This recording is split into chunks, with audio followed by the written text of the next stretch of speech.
Right, I've lost my sheets. They're all over the shop, as we say. So I'm going to read from the wall. I'm quite well known for talking to the wall, so tonight is no difference.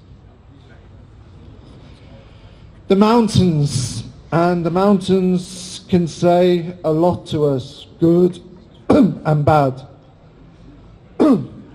The area of Lagazuoi, which many of us will know, up by Passo Falzarego, is one of the most beautiful areas one could imagine.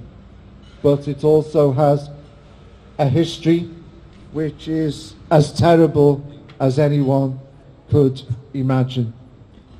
And this was reflection. I should say, or I forgot to say at the beginning, that my books have 4 corners to the page, and the 4 tenets of my poetry are represented by these colours, which are reflection, hope, inspiration, and love. That's what my poetry attempts to be all about. And although some poems are quite sad, or very sad, I hope that there is in that hope and reflection and inspiration for love which will come. This one is this one. A mountain called Lagazuoi, a reflection on then, now, and time to come. I penned a poem the other day. Let's see if I can recall about what was it all about. Now it's all coming back to me. It told of the joy of silence, the discovery of what high mountain reaches can mean, the intimacy and the inspiration to be found there up high. It was a calling to man down below, trapped in a deadly bore, to seek the courage to wander further afield, leaving the drabness of the city well behind, to chance, to discover, to give life a soul. On the way up, on the day I wrote the words, we talked about the tragic circumstances which had occurred, of innocent victims and the brutality of beheading, of the danger escalating out of all hand, and how it could reach even our peaceful land. Then, as if by chance, we realized what we were saying.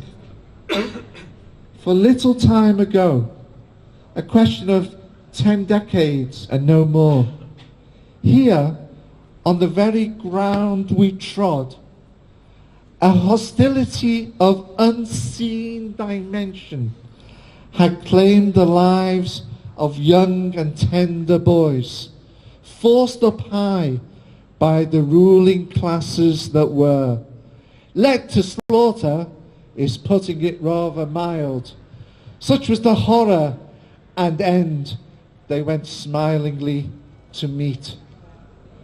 And now, just 50 years on, we are using this very terrain as an example of how things should be there elsewhere. How this heavenly place should serve to calm and temper angry minds.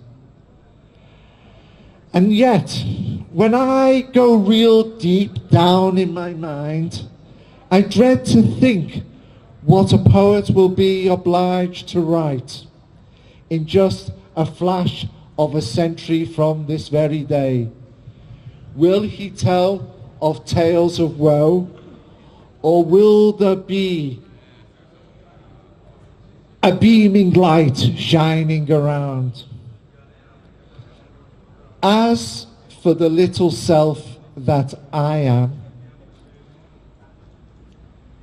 all I can tend to do is listen to my inner silence, recall my lines of a day or two ago.